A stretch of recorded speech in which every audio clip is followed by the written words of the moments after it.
After graduating from the high school he came from, he found himself deeply admiring life in the big city for some reason. It had been 10 years since he left the village.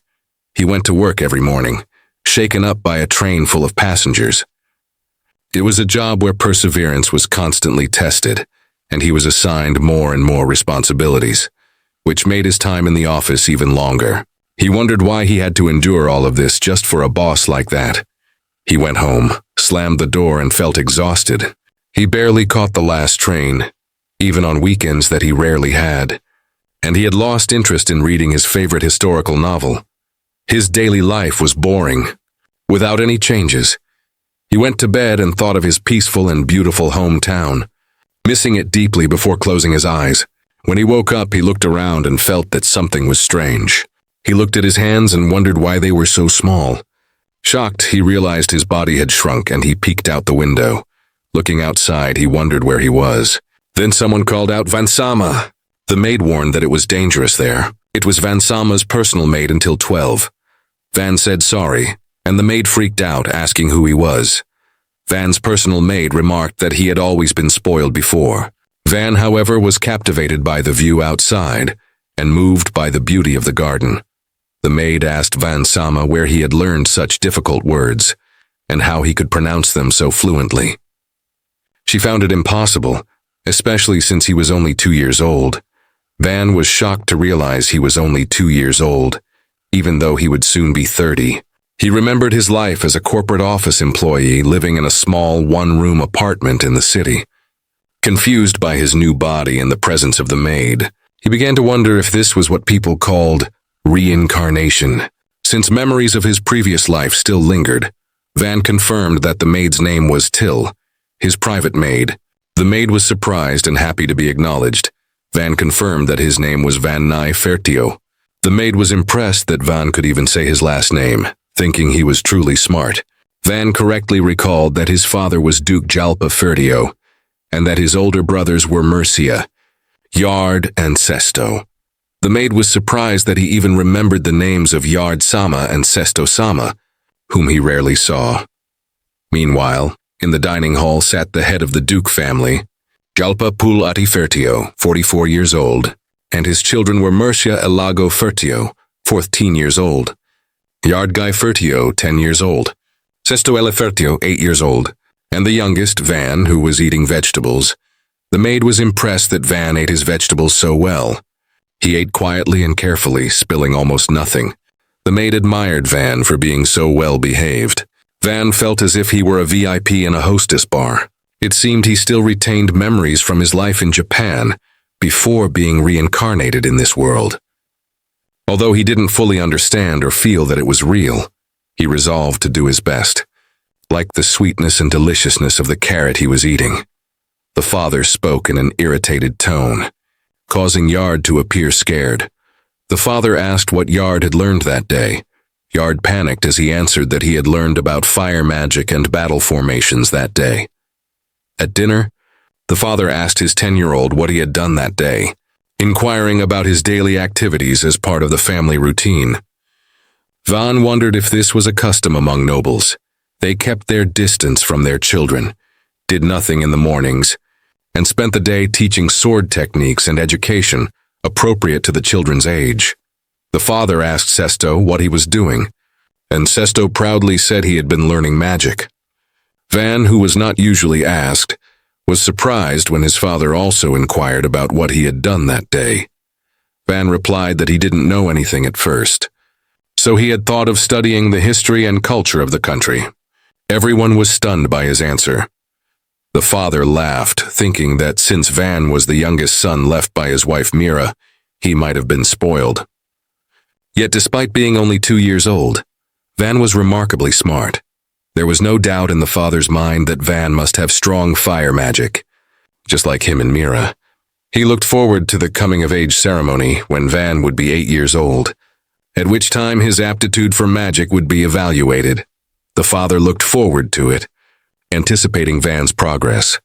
In a world filled with magic, it was important to know what kind of magic one possessed, and whether it suited them. Noble families required their children to master the 4 basic elemental magics: fire, water, air, and earth, which were devoted to both attack and protecting the family and residents, or to healing magic.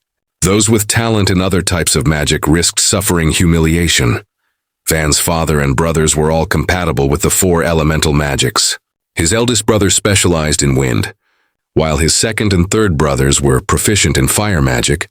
Van thought that, in his opinion, any type of magic could still be useful depending on how it was used. The Ferdio family was a noble house, specializing in military power within a large military country. They took particular pride in fire magic, which was strong for offensive purposes. The world was developing at a pace similar to the medieval and early modern periods, but magic made many things easier. While firearms were not widespread, existing weapons consisted of swords, spears, bows, and arrows. Above all, magic remained the most important asset. The world consisted of 3 continents and countless islands. Existing weapons were all conventional, such as swords, spears, bows, and arrows. Van was currently in a large country located in the southern part of the first continent, known as the Scuderia Kingdom. Its royal family had ruled for 300 years, steadily expanding the kingdom's territory. The current king led the nobles who possessed military power, attacking smaller countries to annex new lands. It seemed that even Van's father had been promoted from count to duke because of these campaigns. Van wondered if this was the only port where ships could sail safely. Traveling through the open sea risked attacks by giant monsters, while passing through the strait would be difficult without navigating the narrow location. Van's eyes sparkled as he thought about legendary monsters. It seemed there were also animal-like creatures, making the arrival of Europeans during their age of exploration impossible. The maid explained that, besides humans, there were various other races, such as elves, dwarves, and beastfolk. However, since these races had built their own cultures in the countryside, it was rare to see them. Another maid remarked that Till's words had been very difficult to understand from the beginning. Till then suggested that Von Sama might want to take a nap. Von said it was okay and thanked them, explaining that he asked because he wanted to learn a lot. He then wondered if any of them were tired. The maids were all shocked but replied that they were fine. The old butler thought that Van was a prodigy. He couldn't believe that at only 2 years old, Van was already showing such concern for them as a respectable noble family. It was the first time he had witnessed something like this. The butler, Esparta, acknowledged that Van Sama was only 2 years old and wondered how much he had already learned, such as letters and numbers. Van thought that Esparta had served his father for many years and seemed capable, yet he had never spoken to him until now. Esparta asked how much Van could remember so far. Van thought that Esparta was intimidating, and that this was not the way to speak to a 2-year-old child. Van thought that since he could speak, it was fine for Esparta to ask, though he couldn't write yet. Esparta then inquired about his knowledge of numbers. Van said he only do a little addition and subtraction. He felt very nervous and thought about wanting to run away from there. Esparta asked what the result would be if 2 and 3 were added together. Van, shaking, answered 5. Esparta held up 7 in both hands and asked how much it would be if 2 were subtracted. Van answered 5. Everyone fell silent. Esparta decided that he would personally teach Van Sama twice a week. The moment Esparta's lessons began, Van thought it was truly like hell. This was not something a 2-year-old was meant to learn, and the learning materials were far too much. Esparta thought that Van didn't even move his eyebrows, yet still completed the lessons perfectly. He wondered if the boy was some kind of android. While writing, Van thought about monsters like golems or the undead, feeling excited at the idea. However, after continuously receiving lessons, the experience felt like hell. Van could read and write, and he was learning many things, including war tactics, the noble system, and territorial unification. Van wondered what exactly a 2-year-old was supposed to be doing. Over the past 2 years, he had constantly learned various things. He practiced swordsmanship, thinking that it felt like playing with magic in the tatami room. If it was like this, he would be willing to spend even 50,000 yen. The art of the sword was that much fun. Till, who had been sparring with Van, swung her sword and claimed victory. Van annoyed and chased after Till with his sword. The senior among the maids scolded Till for daring to offend Van Sama and suggested that she be given some punishment. Van thought that the punishment seemed like a good idea, till teary-eyed remarked that such a rude act was usually considered a grave offense against noble families. Van poked Till on the forehead and said it was done. Till looked at him uncertainly, but Van confirmed that it was all finished. Till apologized to Van Sama. Van thought that Till was a great servant. Even though the training had lasted only half a year, he had been learning sword techniques every day. By the age of 5, he was able to fight on par with the older apprentices, known as the young warriors. Van thought about how, in his world, he had studied judo in middle school and also trained in karate at the dojo, which made him love martial arts. With a fairly simple rule, hitting the opponent first with a stick meant victory, he found himself unexpectedly drawn in, fascinated by it. He focused on maintaining a strong, profitable position before losing balance in judo. He used karate to read the opponent's movement while taking a break so that it can deliver a sharp blow. Van will also use these two in his sword technique. An opponent who is around 10 years old with a tall body and long arms and legs. When he swings the stick, it will reach farther. However, since his opponents are children, the attacks are monotonous. After all, they neither have skills nor experience. No matter how many times they do it, he can understand it, especially with his 30 years of experience. The people around him praised him, recognizing him as a prodigy. They admired Van's skill and acknowledged that he also possessed talent in swordsmanship. They talked about Van Sama, saying that unlike Yard Sama and Sesto Sama, he was willing to speak with low-caste people like them.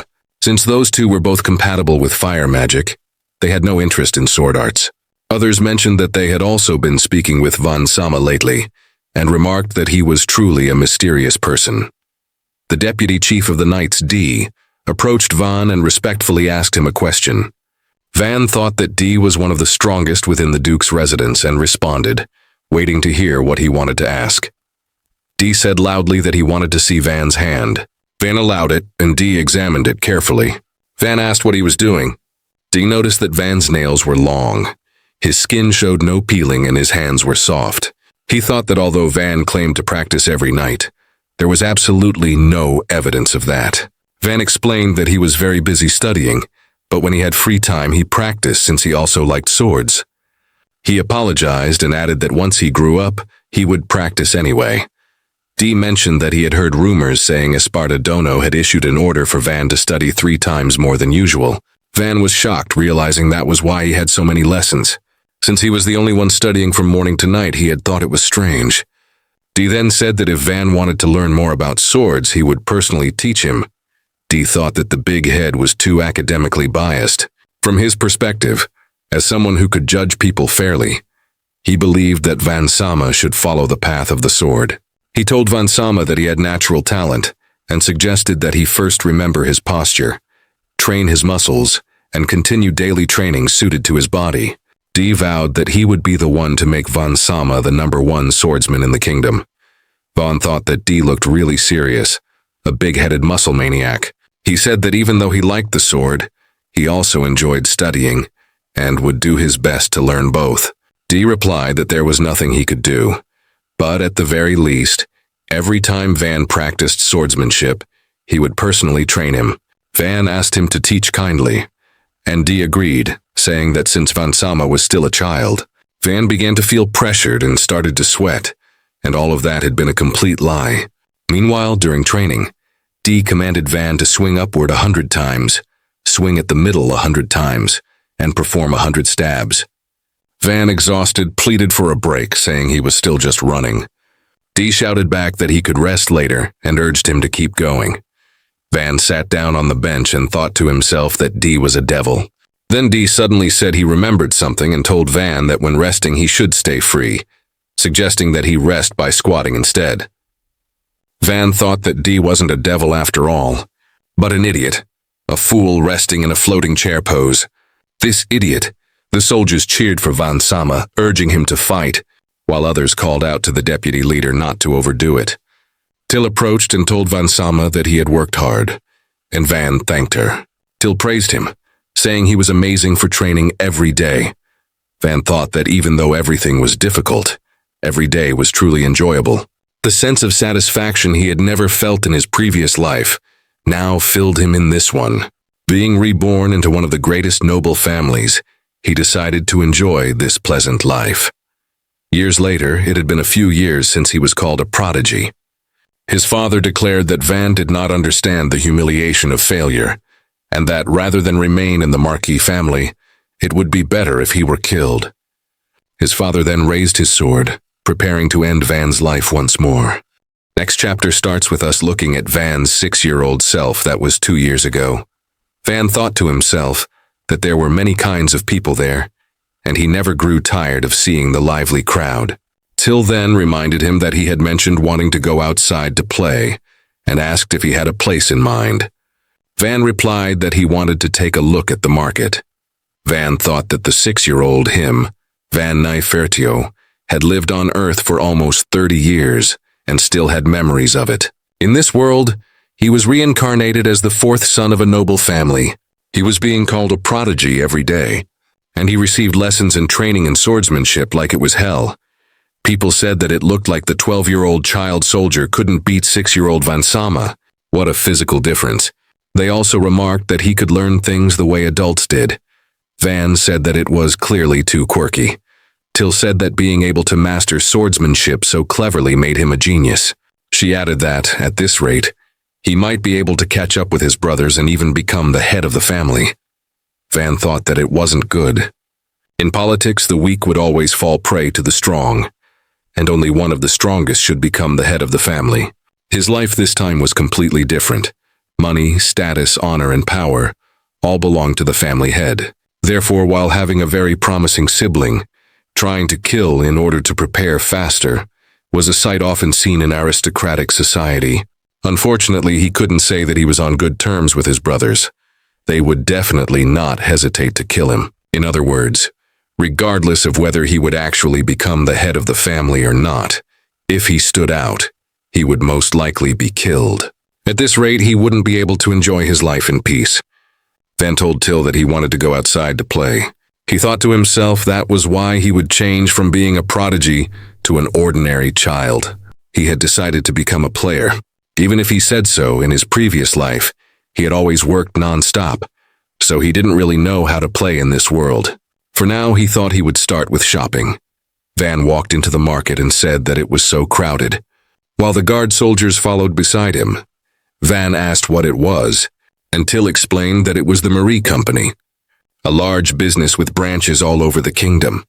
Van compared it to a large store like Costco. Suddenly, they heard someone calling out urgently for others to come quickly. Van turned and thought about what had happened.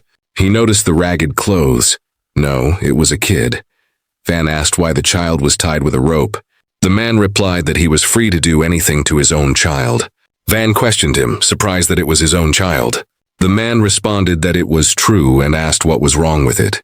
His debt had been in the child's name, so he had come to sell the child as a slave.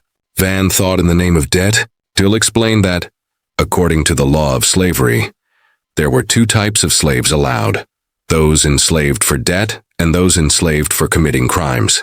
However, long ago in poor families, children who were left behind or not fed were often sold as slaves to cover living expenses. The man then added that he had used the child for the debt transaction system and had made the child a debt slave. Van thought that he understood why he couldn't take his eyes off the scene or make a sound. Even with such a terrifying sight, everyone around seemed used to it. Maybe it was because slavery was quite common. What a terrible system. A lady approached Van in surprise, recognizing him as the son of His Majesty. Till confirmed it, proudly stating that he was the famous prodigy Van Nyfertio Sama. The lady said that, as she thought, he was indeed the rumored Van Sama. She warmly welcomed him to the Marie Company and asked what he was looking for, promising to prepare anything he desired. She introduced herself as Rosalie and thanked him for his patronage. The man holding the slave reacted in surprise upon hearing that Van was from a noble family. Van then called out to Rosalie, pointing out that the man seemed to have come to sell the child as a slave. He asked how much a child around 8 years old would cost. Rosalie asked the man what the child's magic ability was. The man replied that the child's magic ability was stealing. Rosalie then said that, in that case, the price couldn't be more than 3 big silver coins. The man shouted loudly, saying that in the shop over there, each slave was valued at 5 large silver coins or more. He insisted that a slave who could last a long time was naturally more expensive. Rosalie then explained that any shop would buy for less than half the selling price. Even that child should only be worth 3 big silver coins. She added that if the buyer were to compare, women's value could be multiplied, while men with their smaller bodies were of little use. Including maintenance costs, purchasing one would actually be cheaper. The man slammed the child to the floor in anger and shouted that the child should be making a lot of money, cursing and calling the child useless. The man shouted angrily, calling the child a brat while kicking them. Rosalie stopped him, asking if that wasn't his own son and telling him to treat the child gently. The man snapped back, telling Van to shut up and not to interfere. Rosalie scolded the man, saying not to be stupid. They didn't have to buy the child if he wanted to sell them, and even lying to the child was unnecessary. The man yelled that everyone was always fooling him, and declared he had no intention of selling to them anyway. He then ordered the child to come along as he prepared to leave for another shop. Van offered to buy the child for 5 big silver coins. Rosalie and the man turned to look. Van forced himself to stay calm. He had a feeling that if the child was carried away, the child would be killed. The man demanded to see the money. Till explained that she had only prepared gold coins. Van asked if there were no big silver coins. Rosalie said they would exchange the money inside and told them to leave it to her. The man released the slave, leaving the child sitting on the floor. Van approached and asked if the child was all right and able to stand. He introduced himself as Van and asked for the child's name. The child just stared at Van and quietly said the name Kamshin. Van told the boy that he was now free and could go anywhere he wanted. Till questioned whether Van had bought the child as a slave, but Van simply replied that he only wanted to help. Yet Till's concern lingered, reminding him of the child's father. Van paused, realizing the truth in his words. If the child wandered alone on the road, it would only invite trouble. Moreover, the boy knew nothing of the world. Van couldn't bring himself to be that irresponsible. Van looked at the child, wondering if he had anywhere to go. Seeing no response, he decided to bring him home. Thinking there would surely be some work the boy could help with around the house, the guard reminded Van that His Majesty would never allow an unknown child to enter the mansion unless he was formally taken in as a slave. Van paused to think for a moment, then turned to the child and asked if he was fine with that arrangement. The child nodded silently in agreement. Van suggested they look for some clothes first, saying that since they would be together from now on, they should dress cool. However, Rosalie stopped him, reminding him that a slave contract had to be made before anything else. She then asked the child and Van to lend her his hand. As she chanted a spell, a soft glow enveloped their hands, and soon after, a small mark appeared on the child's skin, the sign of the completed contract. Van pointed at the mark that had appeared on the child's hand. Rosalie explained that it was the mark of a slave contract, a symbol that only appeared on slaves unless the contract was broken. She added calmly that she was a contract magician. As for the contract fee, Rosalie said she would make it free since it was their first visit. Van felt guilt, thinking about how little consideration was given to slaves, but he had no choice.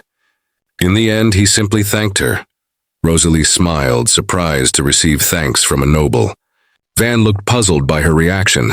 Realizing her mistake, Rosalie quickly apologized for her rudeness and guided them inside, offering to assist them personally. Rosalie said, "First of all, are you going to choose clothes for Kamshin?" Van said, "I think so," then held Kamshin's hand and said, "Come on, Kamshin." Rosalie said, "Then please come this way." Kamshin was left stunned as Van held his hand and led him into the store.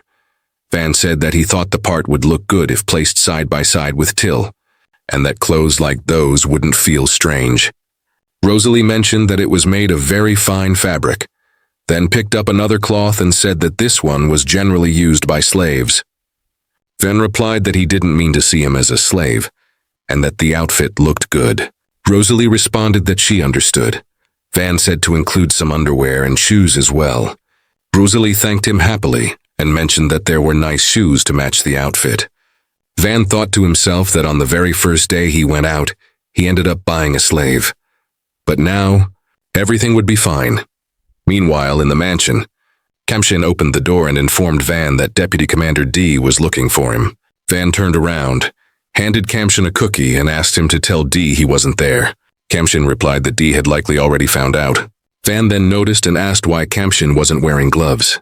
Kamshin said it wasn't necessary, but Van pointed out that he might feel uncomfortable when people looked at his hand. Kamshin proudly said that the mark was a sign of his bond with Van Sama and should be shown instead. Van thought that it wasn't something to be displayed so openly, a slave mark. He mentioned that the gloves he bought were meant for Kamshin, and Kamshin replied that he would wear them since Van bought them. Then Commander D shouted Van's name, his voice booming through the room. Van was startled in shock, while Kamshin quickly spoke up, trying to cover for him, saying that Van didn't seem to be there. D replied with suspicion, saying there were witnesses who saw Van enter the room earlier.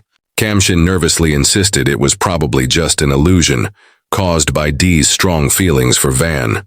Commander D noticed something odd, commenting about the illusion, then questioned why there was still food left in Kamshin's mouth when there had never been any before.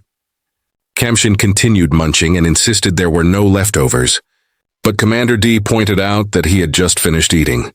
Commander D realized he had caught him and thought that disregarding the orders of the deputy soldier commander was a very bold act. Kamshin then stated that he was Van Sama's slave. Commander D said loudly that Kamshin had a lot of guts and declared that, to replace Van Sama, he would train him personally, something Kamshin should feel honored about. Kamshin froze in disbelief, his words coming out in confusion. Meanwhile, Van, peeking from behind the door, thought to himself that it was a pity. Still, since he had already developed the habit of being lazy, it should be fine. There must be some achievement in going from a prodigy to just an ordinary child. If Kamshin were to give up, then he would take his place.